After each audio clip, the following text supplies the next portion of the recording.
Tourist Information Centre, Mike speaking. How can I help you? Oh, hi.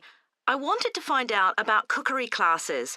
I believe there are some one-day classes for tourists. Well, they're open to everyone, but tourists are always welcome. OK, let me give you some details of what's available. There are several classes. One very popular one is at the food studio. OK. They focus on seasonal products, and as well as teaching you how to cook them, they also show you how to choose them. Right, that sounds good. How big are the classes? I'm not sure exactly, but they'll be quite small. And could I get a private lesson there? I think so. Let me check. Yes, they do offer those. Though, in fact, most of the people who attend the classes find it's a nice way of getting to know one another. I suppose it must be, yes. And this company has a special deal for clients where they offer a discount of 20% if you return for a further class. OK, but you said there were several classes. That's right. Another one you might be interested in is Bond's Cookery School. They're quite new. They just opened 6 months ago, but I've heard good things about them. They concentrate on teaching you to prepare healthy food, and they have quite a lot of specialist staff. So is that food for people on a diet and things like that? I don't know if I'd be interested in that. Well, I don't think they particularly focus on low-calorie diets or weight loss. It's more to do with recipes that look at specific needs, like including ingredients that will help build up your bones and make them stronger, that sort of thing. I see. Well, I might be interested. I'm not sure. Do they have a website I could check? Yes. Just key in the name of the school. It'll come up. And if you want to know more about them, every Thursday evening they have a lecture at the school. It's free, and you don't need to book or anything. Just turn up at 7:30. And that might give you an idea of whether you want to go to an actual class. OK, there's one more place you might be interested in. That's got a rather strange name. It's called the Aretsa Centre. That's spelled A-R-R-E-T-S-A. OK. They've got a very good reputation. They do a bit of meat and fish cookery, but they mostly specialise in vegetarian dishes. Right. That's certainly an area I'd like to learn more about. I've got lots of friends who don't eat meat. In fact, I think I might have seen that school today. Is it just by the market? That's right. So they don't have any problem getting their ingredients. They're right next door. And they also offer a special 2-hour course in how to use a knife. They cover all the different skills, buying them, sharpening, chopping techniques. It gets booked up quickly, though, so you'd need to check it was available. Right. Well, thank you very much. I'll go and check that out. Good evening, everyone. My name's Phil Sutton, and I'm chairman of the Highways Committee. We've called this meeting to inform members of the public about the new regulations for traffic and parking we're proposing for Granford. I'll start by summarising these changes before we open the meeting to questions. So, why do we need to make these changes to traffic systems in Granford? Well, we're very aware that traffic is becoming an increasing problem. It's been especially noticeable with the increase in heavy traffic while they've been building the new hospital. But it's the overall rise in the volume of traffic of all kinds that's concerning us. To date, there's not been any increase in traffic accidents, but that's not something we want to see happen, obviously. We recently carried out a survey of local residents, and their responses were interesting. People were very concerned about the lack of visibility on some roads due to cars parked along the sides of the roads. We'd expected complaints about the congestion near the school when parents are dropping off their children or picking them up. But this wasn't top of the list, and nor were noise and fumes from trucks and lorries, though they were mentioned by some people. We think these new traffic regulations would make a lot of difference, but we still have a long way to go. We've managed to keep our proposals within budget, so they can be covered by the council. But of course it's no good introducing new regulations if we don't have a way of making sure that everyone obeys them. and that's an area we're still working on with the help of representatives from the police force. OK, so this slide shows a map of the central area of Granford with the High Street in the middle and School Road on the right. Now, we already have a set of traffic lights in the High Street at the junction with Station Road, but we're planning to have another set at the other end at the School Road junction to regulate the flow of traffic along the High Street. We've decided we definitely need a pedestrian crossing. We considered putting this on School Road just outside the school, but in the end we decided that could lead to a lot of traffic congestion. So we decided to locate it on the High Street, crossing the road in front of the supermarket. That's a very busy area, so it should help things there. We're proposing some changes to parking. At present, parking isn't allowed on the High Street outside the library, but we're going to change that and allow parking there, but not at the other end of the High Street near School Road. There'll be a new no parking sign on School Road just by the entrance to the school, forbidding parking for 25 metres. This should improve visibility for drivers and pedestrians, especially on the bend just to the north of the school. As far as disabled drivers are concerned, at present they have parking outside the supermarket, but lorries also use those spaces, so we've got 2 new disabled parking spaces on the side road up towards the bank. It's not ideal, but probably better than the present arrangement. We also plan to widen the pavement on School Road. We think we can manage to get an extra half metre on the bend just before you get to the school, on the same side of the road.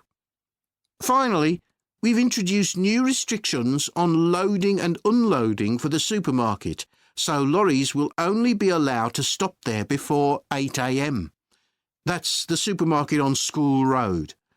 We kept to the existing arrangements with the High Street supermarket. OK, so that's about it. Now, We've got to choose a topic for our experiment, haven't we, Jack? Were you thinking of something to do with seeds? That's right. I thought we could look at seed germination, how a seed begins to grow. OK. Any particular reason? I know you're hoping to work in plant science eventually. Yeah, but practically everything we do is going to feed into that. No, there's an optional module on seed structure and function in the 3rd year that I might do. So I thought it might be useful for that. If I choose that option, I don't have to do a dissertation module. Good idea. Well, I thought for this experiment, we could look at the relationship between seed size and the way the seeds are planted. So we could plant different sized seeds in different ways and see which grow best. OK. We'd need to allow time for the seeds to come up. That should be fine if we start now. A lot of the other possible experiments need quite a bit longer. So that'd make it a good one to choose. And I don't suppose it'd need much equipment. We're not doing chemical analysis or anything. Though that's not really an issue. We've got plenty of equipment in the laboratory. Yeah, we need to have a word with the tutor if we're going to go ahead with it, though. I'm sure our aim's OK. It's not very ambitious, but the assignment's only 10% of our final mark, isn't it? But we need to be sure we're the only ones doing it. Yeah, it's only 5% actually, but it'd be a bit boring if everyone was doing it. Did you read that book on seed germination on our reading list? The one by Graves? I looked through it for my last experiment, though it wasn't all that relevant there. It would be for this experiment, though.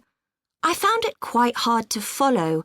Lots about the theory, which I hadn't expected. Yes, I'd been hoping for something more practical. It does include references to the recent findings on genetically modified seeds, though. Yes, that was interesting. I read an article about seed germination by Lee Hall. About seeds that lie in the ground for ages and only germinate after a fire. That's the one. I knew a bit about it already, but not about this research. His analysis of figures comparing the times of the fires and the proportion of seeds that germinated was done in a lot of detail. Very impressive. Was that the article with the illustrations of early stages of plant development? They were very clear. I think those diagrams were in another article. Anyway, shall we have a look at the procedure for our experiment? We'll need to get going with it quite soon. Right.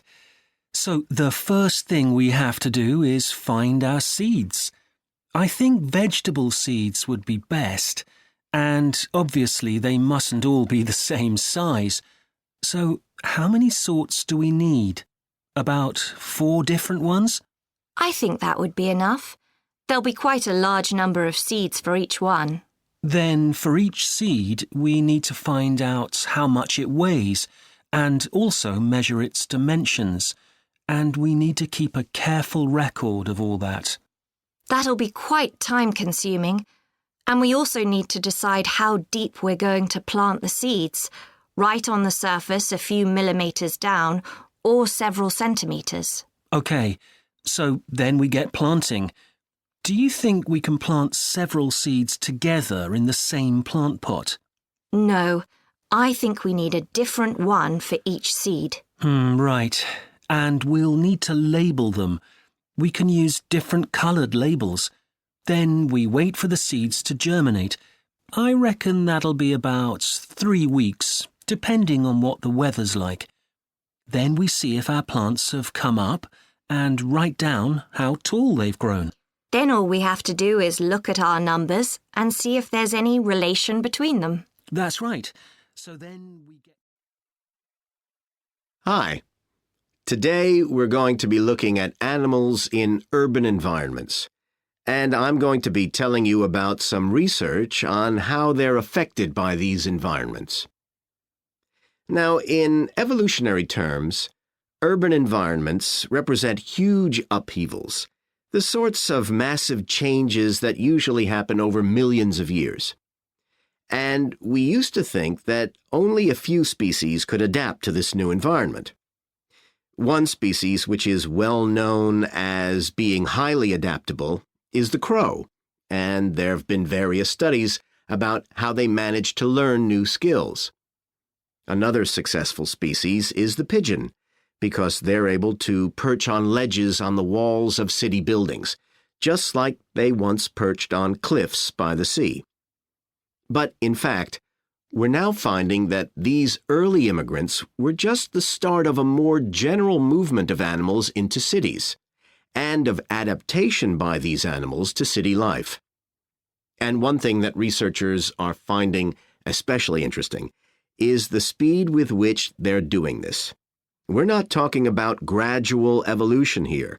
These animals are changing fast. Let me tell you about some of the studies that have been carried out in this area. So, in the University of Minnesota, a biologist called Emily Snellrud and her colleagues looked at specimens of urbanized small mammals such as mice and gophers that had been collected in Minnesota and that are now kept in museums there. And she looked at specimens that had been collected over the last 100 years, which is a very short time in evolutionary terms. And she found that during that time, these small mammals had experienced a jump in brain size when compared to rural mammals. Now, we can't be sure this means they're more intelligent, but since the sizes of other parts of the body didn't change, it does suggest that something cognitive was going on. And Snellrud thinks that this change might reflect the cognitive demands of adjusting to city life, having to look in different places to find food, for example, and coping with a whole new set of dangers. Then over in Germany, at the Max Planck Institute, there's another biologist called Katharina Miranda, who's done some experiments with blackbirds living in urban and rural areas. And she's been looking not at their anatomy, but at their behavior. So, as you might expect, she's found that the urban blackbirds tend to be quite bold. They're prepared to face up to a lot of threats that would frighten away their country counterparts. But there's one type of situation that does seem to frighten the urban blackbirds, and that's anything new, anything they haven't experienced before. And if you think about it, that's quite sensible for a bird living in the city.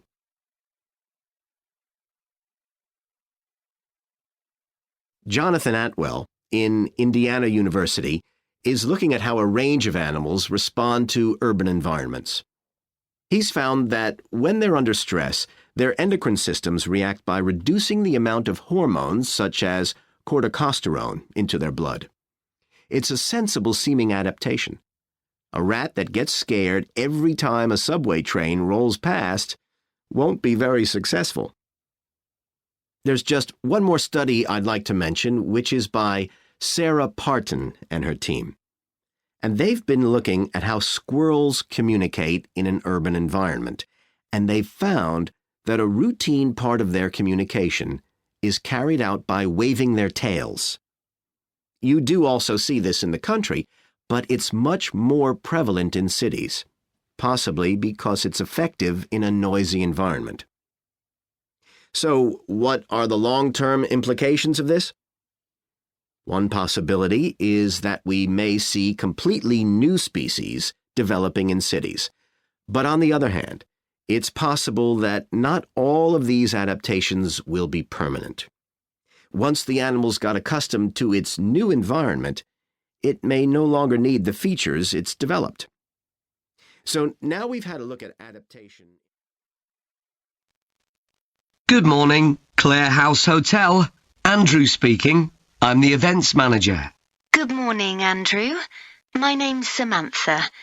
I'm arranging a party for my parents' 50th wedding anniversary, and I'm ringing to ask about hiring a room sometime next September. Also, my parents and several of the guests will need accommodation. OK, I'm sure we can help you with that. Will you be having a sit-down meal or a buffet? Probably a sit-down. And do you know how many people there'll be? Around 80, I think. Well, we have 2 rooms that can hold that number. One is the Adelphi room. That can seat 85, or hold over 100 if people are standing for a buffet. Right. If you have live music, there's room for 4 or 5 musicians in the gallery, overlooking the room. Our guests usually appreciate the fact that the music can be loud enough for dancing, but not too loud for conversation. Yes, I really don't like it when you can't talk. Exactly. Now, the Adelphi room is at the back of the hotel, and there are French windows leading out onto the terrace. This has a beautiful display of pots of roses at that time of the year. Which direction does it face? Southwest. So that side of the hotel gets the sun in the afternoon and early evening. Very nice. From the terrace, you can see the area of trees within the grounds of the hotel, or you can stroll through there to the river. That's on the far side, so it isn't visible from the hotel. OK. Then another option is the Carlton room. This is a bit bigger. It can hold up to 110 people, and it has the advantage of a stage, which is useful if you have any entertainment, or indeed a small band can fit onto it. And can you go outside from the room? No, the Carlton room is on the first floor, but on one side the windows look out onto the lake. Lovely. I think either of those rooms would be suitable. Can I tell you about some of the options we offer in addition? Please do. As well as a meal, you can have an MC, a master of ceremonies, who'll be with you throughout the party. What exactly is the MC's function? I suppose they make a speech during the meal, if we need one, do they? That's right. All our MCs are trained as public speakers, so they can easily get people's attention. Many guests are glad to have someone who can make themselves heard above the chatter. And they're also your support. If anything goes wrong, the MC will deal with it, so you can relax. Great. I'll need to ask you about food, but something else that's important is accommodation. You obviously have rooms in the hotel, but do you also have any other accommodation? Like cabins, for example? Yes, there are 5 in the grounds, all self-contained. They each sleep 2 to 4 people and have their own living room, bathroom and small kitchen. That sounds perfect for what we'll need. Hello everyone. I'm Jake Stevens and I'm your rep here at the hotel. I'm sure you'll all have a great time here. So, let me tell you a bit about what's on offer. I'll start by telling you about some of the excursions that are available for guests. One thing you have to do while you're here is go dolphin watching. On our boat trips, we pretty well guarantee you'll see dolphins. If you don't, you can repeat the trip free of charge. We organise daily trips for just €35. Unfortunately, there aren't any places left for this afternoon's trip, but come and see me to book for later in the week. If you're energetic, I'd recommend our forest walk. It's a guided walk of about 7 kilometres. There'll be a stop halfway, and you'll be provided with a drink and sandwiches. There's some fairly steep climbs up the hills, so you need to be reasonably fit for this one, with good shoes. Oh, and bring a waterproof in case it rains. It's just €25, all-inclusive, and it's every Wednesday. Then on Thursdays, we organise a cycle trip, which will give you all the fun of biking without the effort. We'll take you and your bike up to the top of Mount Lana and leave you to bike back. It's a 700-metre drop in just 20 kilometres, so this isn't really for inexperienced cyclists, as you'll be going pretty fast. And if it's a clear day, you'll have fantastic views. On our local craft tour, you can find out about the traditional activities in the island. And the best thing about this trip is that it's completely free. You'll be taken to a factory where jewellery is made, and also a ceramics centre. If you want, you can buy some of the products, but that's entirely up to you. The trip starts after lunch on Thursday, and you'll return by 6 p.m. If you're interested in astronomy, you may already know that the island's one of the best places in the world to observe the night sky. We can offer trips to the observatory on Friday for those who are interested. They cost €90 per person, and you'll be shown the huge telescopes and have a talk from an expert who will explain all about how they work. Afterwards, we'll head down to Sunset Beach, where you can have a dip in the ocean if you want, before we head off back to the hotel. Finally, there's horse riding. This is organised by the Equestrian Centre over near Playa Cortino, and it's a great experience if you're a keen horseback rider, or even if you've never been on a horse before. They take you down to the beach, and you can canter along the sand and through the waves. It costs €35, and it's available every day. So, there's plenty to do in the daytime, but what about nightlife? Well, the number 1 attraction's called Musical Favourites. Guests enjoy a 3-course meal and unlimited free drinks, and watch a fantastic show, starting with musicals set in Paris, and then crossing the Atlantic to Las Vegas, and finally Copacabana.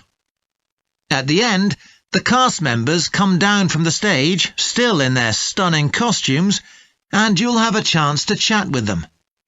It's hugely popular, so let me know now if you're interested, because it's no good leaving it until the last minute. It's on Friday night. Tickets are just €50 each, but for an extra €10, you can have a table right by the stage. If you'd like to go back in time, there's the Castle Feast on Saturday evening. It's held in a 12th century castle, and you eat in the great courtyard, with ladies in long gowns serving your food. You're given a whole chicken each, which you eat in the medieval way, using your hands instead of cutlery. And you're entertained by competitions where the horseback riders attempt to knock one another off their horses. Then you can watch the dancers in the ballroom and join in as well if you want. OK, so now if anyone has... Hello, Trevor. Hello, Stephanie. You said you wanted to talk about the course I'm taking on literature for children. That's right. I'm thinking of doing it next year, but I'd like to find out more about it first. OK, well, as you probably know, it's a one-year course. It's divided into 6 modules, and you have to take all of them. One of the most interesting ones, for me at least, was about the purpose of children's literature. You mean whether it should just entertain children or should be educational as well? Right, and whether the teaching should be factual, giving them information about the world, or ethical, teaching them values. What's fascinating is that the writer isn't necessarily conscious of the message they're conveying.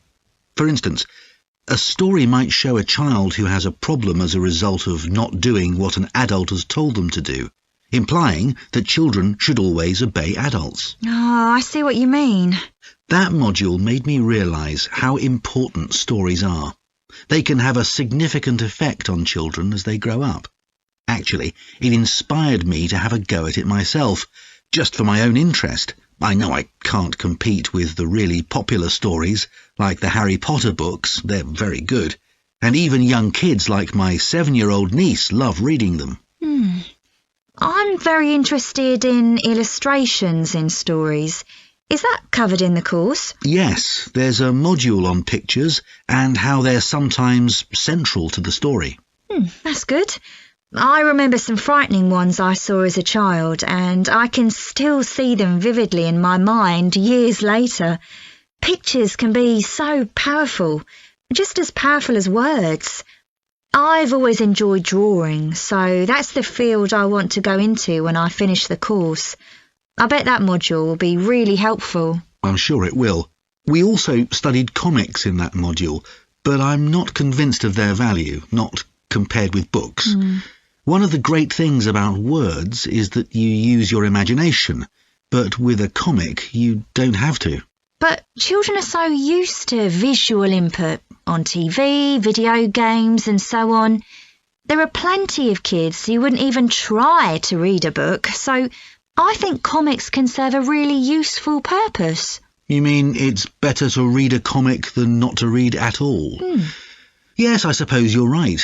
I just think it's sad when children don't read books. What about books for girls and books for boys? Does the course go into that? Yes, there's a module on it.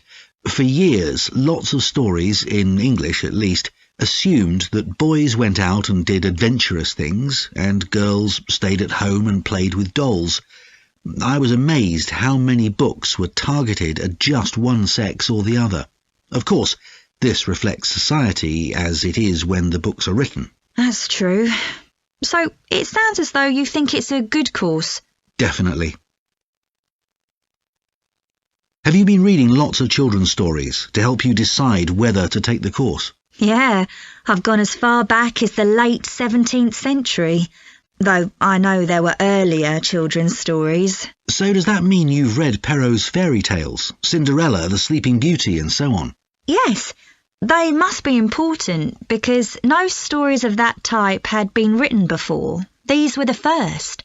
Then there's the Swiss Family Robinson. I haven't read that. The English name makes it sound as though Robinson is the family's surname, but a more accurate translation would be the Swiss Robinsons, because it's about a Swiss family who are shipwrecked, like Robinson Crusoe in the novel of a century earlier. Well, I never knew that. Have you read Hoffmann's The Nutcracker and the Mouse King? Wasn't that the basis for Tchaikovsky's ballet, The Nutcracker? That's right. It has some quite bizarre elements. I hope you've read Oscar Wilde's The Happy Prince. It's probably my favourite children's story of all time. Oh, mine too. And it's so surprising because Wilder's best known for his plays, and most of them are very witty, but The Happy Prince is really moving. I struggled with Tolkien's The Lord of the Rings. 3 long books, and I gave up after 1. It's extremely popular, though. Yeah, but whereas something like The Happy Prince just carried me along with it, The Lord of the Rings took more effort than I was prepared to give it. I didn't find that. I love it. Another one I've read is Warhorse. Oh, yes, it's about the First World War, isn't it? Hardly what you'd expect for a children's story. Exactly, but it's been very successful. Have you read any... In today's class, I'm going to talk about marine archaeology, the branch of archaeology focusing on human interaction with the sea, lakes and rivers. It's the study of ships, cargoes, shipping facilities and other physical remains. I'll give you an example, then go on to show how this type of research is being transformed by the use of the latest technology. Atlit Yam was a village on the coast of the eastern Mediterranean, which seems to have been thriving until around 7000 BC. The residents kept cattle, caught fish, and stored grain. They had wells for fresh water. Many of their houses were built around a courtyard and were constructed of stone. The village contained an impressive monument, 7 half-ton stones standing in a semicircle around a spring that might have been used for ceremonial purposes. Atlit Yam may have been destroyed swiftly by a tsunami, or climate change may have caused glaciers to melt and sea levels to rise, flooding the village gradually. Whatever the cause, it now lies 10 metres below the surface of the Mediterranean, buried under sand at the bottom of the sea. It's been described as the largest and best preserved prehistoric settlement ever found on the seabed. For marine archaeologists, Atlit Yam is a treasure trove. Research on the buildings, tools, and the human remains has revealed how the bustling village once functioned, and even what diseases some of its residents suffered from. But of course, this is only one small village, one window into a lost world. For a fuller picture, researchers need more sunken settlements, but the hard part is finding them. Underwater research used to require divers to find shipwrecks or artifacts, but in the second half of the 20th century, various types of underwater vehicles were developed, some controlled from a ship on the surface, and some of them autonomous, which means they don't need to be operated by a person. Autonomous underwater vehicles, or AUVs, are used in the oil industry, for instance, to create maps of the seabed before rigs and pipelines are installed. To navigate, they use sensors such as compasses and sonar.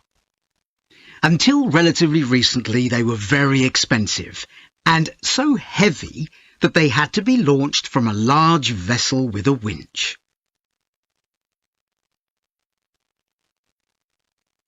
But the latest AUVs are much easier to manoeuvre. They can be launched from the shore or a small ship, and they're much cheaper, which makes them more accessible to research teams. They are also very sophisticated. They can communicate with each other and, for example, work out the most efficient way to survey a site or to find particular objects on the seabed. Field tests show the approach can work. For example, in a trial in 2015, 3 AUVs searched for wrecks at Marzi Memi, off the coast of Sicily. The site is the final resting place of an ancient Roman ship, which sank in the 6th century AD, while ferrying prefabricated marble elements for the construction of an early church. The AUVs mapped the area in detail, finding other ships carrying columns of the same material. Creating an internet in the sea for AUVs to communicate is no easy matter. Wi-Fi networks on land use electromagnetic waves, but in water, these will only travel a few centimetres. Instead, a more complex mix of technologies is required. For short distances, AUVs can share data using light, while acoustic waves are used to communicate over long distances. But more creative solutions are also being developed, where an AUV working on the seabed offloads data to a second AUV, which then surfaces and beams the data home to the research team using a satellite. There's also a system that enables AUVs to share information from seabed scans and other data. So, if an AUV surveying the seabed finds an intriguing object, it can share the coordinates of the object, that is, its position, with a nearby AUV that carries superior cameras, and arrange for that AUV to make a closer inspection of the object. Marine archaeologists are excited about the huge potential of these AUVs for their discipline. One site where they're going to be deployed is the Gulf of Baratti off the Italian coast. In 1974, a 2,000-year-old Roman vessel was discovered here in 18 metres of water. When it sank, it was carrying medical goods in wooden or tin receptacles. Its cargo gives us insight into the treatments available all those years ago, including tablets that are thought to have been dissolved to form a cleansing liquid for the eyes. Other Roman ships went down nearby, taking their cargoes with them. Some held huge pots made of terracotta. Some were used for transporting cargoes of olive oil, and others held wine. In many cases, it's only these containers that remain, while the wooden ships have been buried under silt on the seabed. Another project that's about to be... Hello, Flanders Conference Hotel. Oh, hi. I wanted to ask about conference facilities at the hotel. Have I come through to the right person? You have. I'm the Customer Services Manager. My name's Angela. So, how can I help you? Well, I'm calling from Barrett and Stanson's. We're a medical company based in Perth. Oh, yes? And we're organising a conference for our clients to be held in Sydney. It'll be held over 2 days, and we're expecting about 50 or 60 people. When were you thinking of having it? Sometime early next year, like the end of January. It'd have to be a weekend. Let me see. Our conference facilities are already booked for the weekend beginning January the 28th. We could do the first weekend in February. How about January the 21st? I'm afraid that's booked too. Well, let's go for the February date then. So, that's the weekend beginning the 4th. Okay. Now, can you tell me a bit about what conference facilities you have? Sure. So, for talks and presentations, we have the Tesla room. Sorry? Tesla, that's spelled T-E-S-L-A. It holds up to 100 people, and it's fully equipped with a projector and so on. How about a microphone? Yes, that'll be all set up ready for you. And there'll be one that members of the audience can use too, for questions if necessary. Fine. And we'll also need some sort of open area where people can sit and have a cup of coffee. And we'd like to have an exhibition of our products and services there as well, so that'll need to be quite a big space. That's fine. There's a central atrium with all those facilities, and you can come before the conference starts if you want to set everything up. Great. And I presume there's Wi-Fi? Oh, yes. That's free and available throughout the hotel. Okay. Would you also like us to provide a buffet lunch? We can do a 2-course meal with a number of different options. What sort of price are we looking at for that? Well, I can send you a copy of the standard menu. That's $45 per person. Or you can have the special for $25 more. I think the standard should be okay, but yes, send me the menu. Now, we're also going to need accommodation on the Saturday night for some of the participants. I'm not sure how many, but probably about 25. So what do you charge for a room? Well, for conference attendees, we have a 25% reduction, so we can offer you rooms at $135. Normally, a standard room's $180. And does that include breakfast? Sure. And, of course, guests can also make use of all the other facilities at the hotel. So we've got a spa where you can get massages and facials and so on. And there's a pool up on the roof for the use of guests. Oh, great. Now, what about transport links? The hotel's downtown, isn't it? Yes. It's about 12 kilometres from the airport, but there's a complimentary shuttle bus for guests. And it's only about 10 minutes walk from the central railway station. Okay. Now, I don't know Sydney very well. Can you just give me an idea of the location of the hotel? Well, it's downtown on Wilby Street. That's quite a small street, and it's not very far from the sea. And, of course, if the conference attendees want to go out on the Saturday evening, there's a huge choice of places to eat. Then, if they want to make a night of it, they can go on to one of the clubs in the area. There are a great many to choose from. Okay. So, if we go ahead with this, can you give me some information about how much we're looking at? Good morning. My name's Lucy Crittenden, and I'm the Director of Operations for an organisation that arranges volunteering in this part of the country. I'm hoping I can persuade 1 or 2 of you to become volunteers yourselves. Let me start by briefly explaining what we mean by volunteering. Volunteers are teenagers and adults who choose to spend some time unpaid helping other people in some way. Most volunteers devote 2 or 3 hours to this every week, while a few do much more. The people they help may have physical or behavioural difficulties, for example.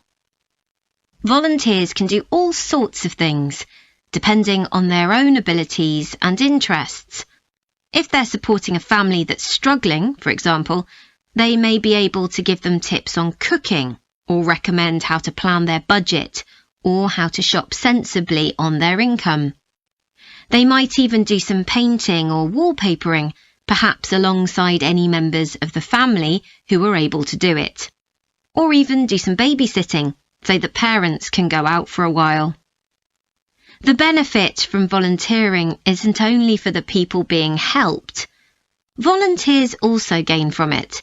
They're using their skills to cope with somebody's mental or physical ill health, and volunteering may be a valuable element of their CV when they're applying for jobs. Employers usually look favourably on someone who's given up time to help others. Significantly, most volunteers feel that what they're doing gives them a purpose in their lives. And in my opinion, they're lucky in that respect, as many people don't have that feeling. Now I'd like to tell you what some of our volunteers have said about what they do, to give you an idea of the range of ways in which they can help people. Habib supports an elderly lady who's beginning to show signs of dementia. Once a week they, along with other elderly people, go to the local community centre where a group of people come in and sing.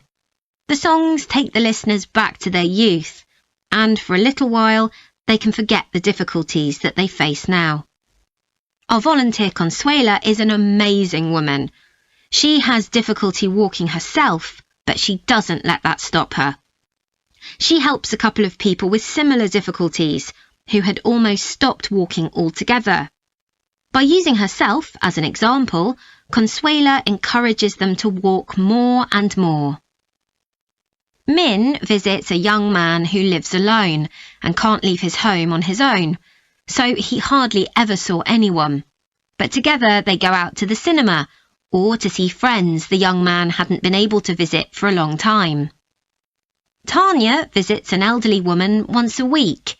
When the woman found out that Tanya is a professional dressmaker, she got interested.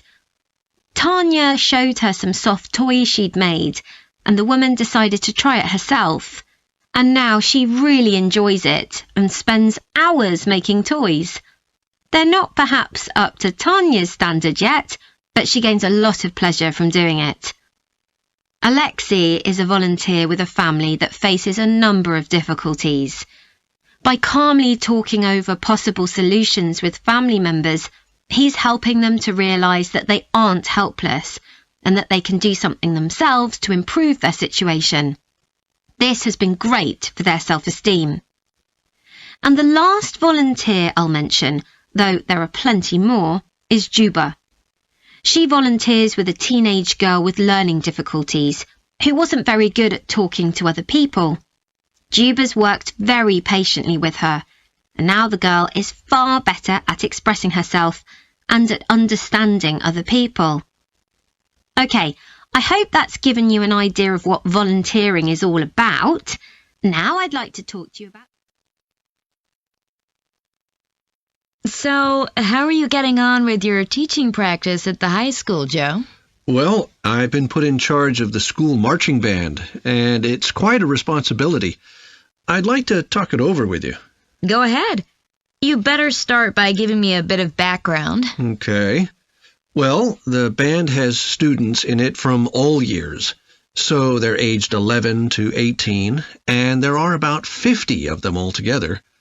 It's quite a popular activity within the school. I've never worked with a band of more than 20 before, and this is very different. I can imagine. They aren't really good enough to enter national band competitions, but they're in a regional one later in the term. Even if they don't win, and I don't expect them to, hopefully it'll be an incentive for them to try and improve. Yes, hopefully. Well, now the town council's organizing a carnival in the summer, and the band has been asked to perform. If you ask me, they aren't really up to it yet, and I need to get them functioning better as a band, and in a very short time. Have you been doing anything with them? Apart from practicing the music, I mean. I played a recording I came across of a drummer talking about how playing in a band had changed his life. I think it was an after-dinner speech. I thought it was pretty inspiring, because being in the band had stopped him from getting involved in crime. The students seemed to find it interesting, too. That's good. I'm planning to show them that old film from the 1940s, Strike Up the Band, and talk about it with the students. What do you think? Good idea. As it's about a school band, it might make the students realize how much they can achieve if they work together. That's what I've got in mind. I'm hoping I can take some of the band to a parade that's going to take place next month. A couple of marching bands will be performing, and the atmosphere should be quite exciting. It depends on whether I can persuade the school to hire a coach or two to take us there. They sound like good ideas to me. Thanks. Can I tell you about a few people in the band who I'm finding it quite difficult to cope with? I'm sure you'll have some ideas about what I can do. Go ahead. There's a flautist who says she loves playing in the band. We rehearse twice a week after school, but she's hardly ever there. Then she looks for me the next day and gives me a very plausible reason. She says she had to help her mother, or she's been ill, but to be honest, I don't believe her. Oh dear. Any more students with difficulties? Plenty. There's a trumpeter who thinks she's the best musician in the band, though she certainly isn't. She's always saying what she thinks other people should do, which makes my job pretty difficult. She sounds a bit of a nightmare. You can say that again. One of the trombonists has got an impressive sense of rhythm and could be an excellent musician, except that he has breathing difficulties, and he doesn't really have enough breath for the trombone. He'd be much better off playing percussion, for instance, but he refuses to give up, so he ends up only playing half the notes. I suppose you have to admire his determination. Maybe. One of the percussionists isn't too bad, but he never seems to interact with other people, and he always rushes off as soon as the rehearsal ends. I don't know if there are family reasons or what, but it isn't good in a band, where people really need to feel they're part of a group. There are others too, but at least that gives you an idea of what I'm up against. Do you have any thoughts about what I can do, Lizzie? As you all know, the university is planning an arts festival for later this year, and here in the music department, we've planned 3 concerts. These will be public performances, and the programme has just been finalised. The theme of the festival is links between the UK and Australia, and this is reflected in the music. Each concert will feature both British and Australian composers. I'll tell you briefly about the Australian music, as you probably won't be familiar with that. The first concert will include music by Liza Lim, who was born in Perth, Western Australia, in 1966. As a child, Lim originally learned to play the piano, like so many children, and also the violin. But when she was 11, her teachers encouraged her to start composing. She found this was her real strength, and she studied and later taught composition, both in Australia and in other countries. As a composer, she has received commissions from numerous orchestras, other performers, and festivals in several countries. Liza Lim's compositions are vibrant and full of energy, and she often explores Asian and Australian Aboriginal cultural sources, including the native instrument, the didgeridoo. This is featured in a work called The Compass. Her music is very expressive, so although it is complex, it has the power of connecting with audiences and performers alike. In the festival, we're going to give a semi-staged performance of the Oresteia. This is an opera in 7 parts, based on the trilogy of ancient Greek tragedies by Aeschylus. Lim composed this when she was in her mid-20s, and she also wrote the text, along with Barry Kosky. It's performed by 6 singers, a dancer, and an orchestra that, as well as standard orchestral instruments, includes electric guitar and a traditional Turkish stringed instrument. Lim wrote that because the stories in the tragedies are not easy to tell. The sounds she creates are also disturbing, and they include breathing, sobbing, laughing, and whistling. The work lasts around 75 minutes, and the rest of the concert will consist of orchestral works by the British composers Ralph Vaughan Williams and Frederick Delius.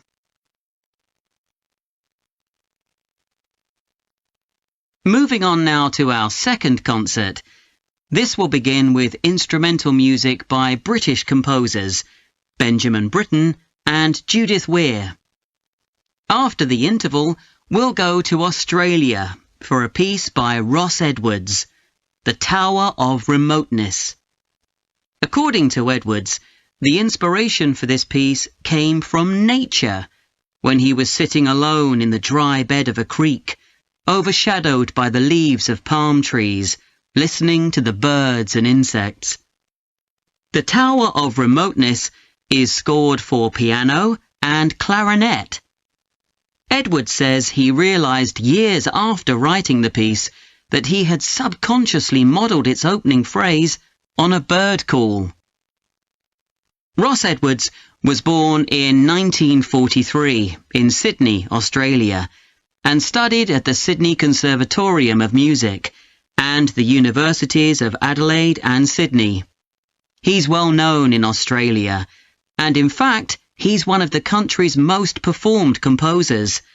He's written a wide range of music, from symphonies and concertos to some composed specifically for children.